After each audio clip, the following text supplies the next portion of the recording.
Lily's purple plastic purse. Lily loved school. She loved the pointy pencils, she loved the squeaky chalk, and she loved the way her boots went clickety-clickety-click down the long, shiny hallways. Lily loved the privacy of her own desk. She loved the fish sticks and chocolate milk every Friday in the lunchroom. And most of all, she loved her teacher, Mr. Slinger. Mr. Slinger was sharp as a tack. He wore artistic shirts. He wore glasses on a chain around his neck. And he wore a different colored tie for each day of the week. "Wow," said Lily. That's just about all she could say. Wow. Instead of "Greetings, students," or "Good morning, pupils," Mr. Slinger would wink and say, "Howdy." He thought that desk and rows were old-fashioned and boring. Do you rodents think you can handle a semicircle? And he always provided the most tasty snacks, things that were curly and crunchy and cheesy. "I want to be a teacher when I grow up," said Lily. "Me too," said her friends Chester and Wilson and Victor.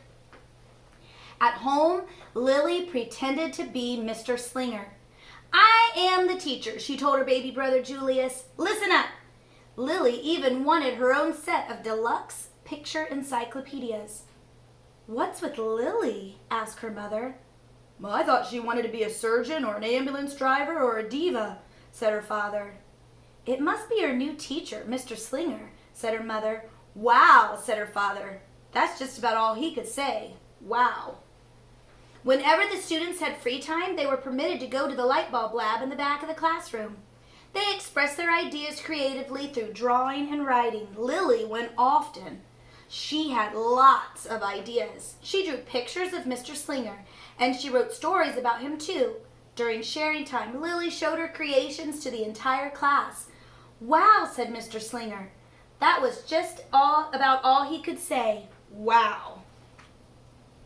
When Mr. Slinger had bus duty, Lily stood in line even though she didn't ride the bus. Lily raised her hand more than anyone in the class, even if she didn't know the answer. And she volunteered to stay after school and clap erasers. "I want to be a teacher when I grow up," said Lily. "Excellent choice," said Mr. Slinger. One Monday morning, Lily came to school especially happy. She had gone shopping with her Grammy over the weekend. Lily had a new pair of movie star sunglasses, complete with glittery diamonds and a chain, just like Mr. Slinger's. She had 3 shiny quarters, and best of all, she had a brand new purple plastic purse that played a jaunty tune when it was opened. Lily wanted to show everyone. "Not now," said Mr. Slinger. "Listen to our story." Lily had a hard time listening. Shh. Lily really wanted to show everyone.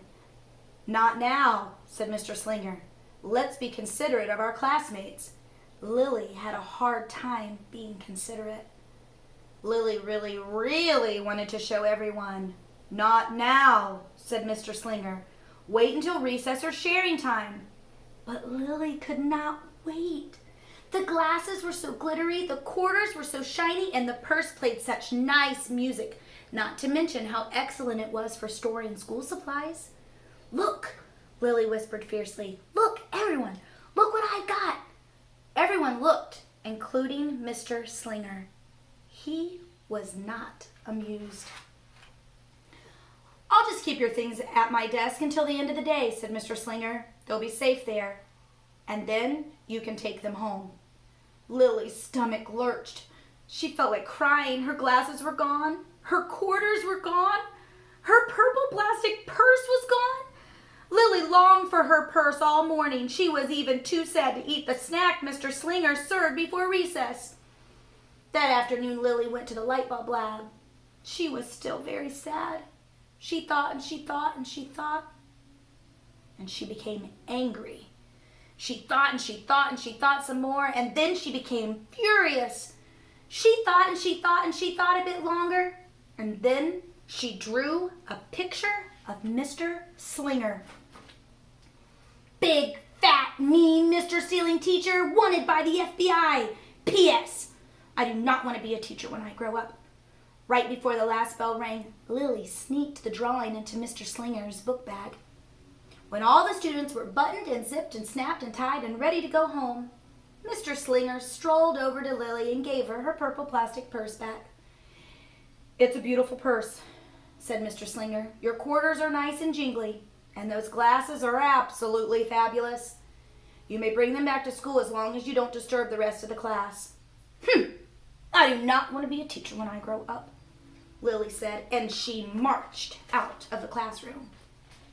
On the way home, Lily opened her purse.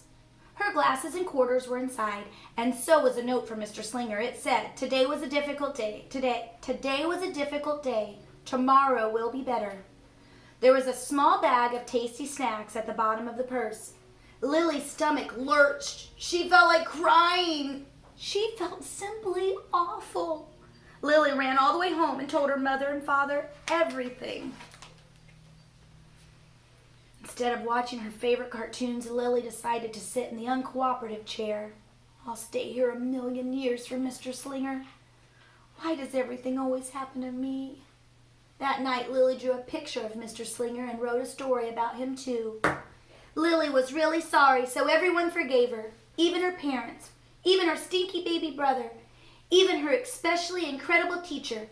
And then the sun shined its smiley face down on everyone and everything, even the bugs and worms. The end.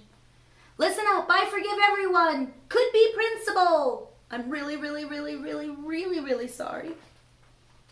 Lily's mother wrote a note, and Lily's father baked some tasty snacks for Lily to take to school the next day. "I think Mr. Slinger will understand," said Lily's mother. "I know he will," said Lily's father. The next morning, Lily got to school early. "These are for you," Lily said to Mr. Slinger, "because I'm really, really, really, really, really, really, really, really, really, really, really, really, really, really, really, really sorry." Mr. Slinger read the story, and he looked at the picture, and he read the note, and he sampled the snacks.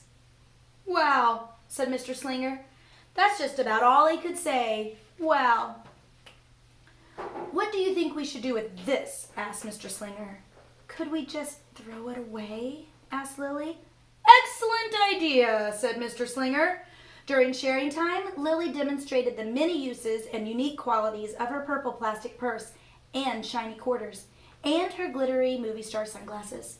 Then she did a little performance using them as props. "It's called interpretive dance," said Lily. Mr. Slinger joined in. "Wow," said the entire class. That's just about all they could say. Wow. Throughout the rest of the day, Lily's purse and quarters and sunglasses were tucked safely inside her desk. She peeked at them often, but she did not disturb a soul. Right before the last bell, Mr. Slinger served Lily snacks to everyone's delight.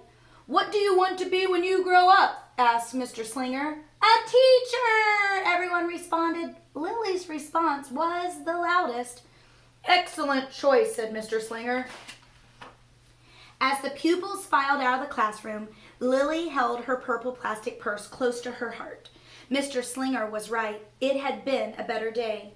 Lily ran and skipped and hopped and flew all the way home. She was so happy. And she really did want to be a teacher when she grew up. Well, that is, when she didn't want to be a dancer or a surgeon or an ambulance driver or a diva or a pilot or a hairdresser or a scuba diver. The end.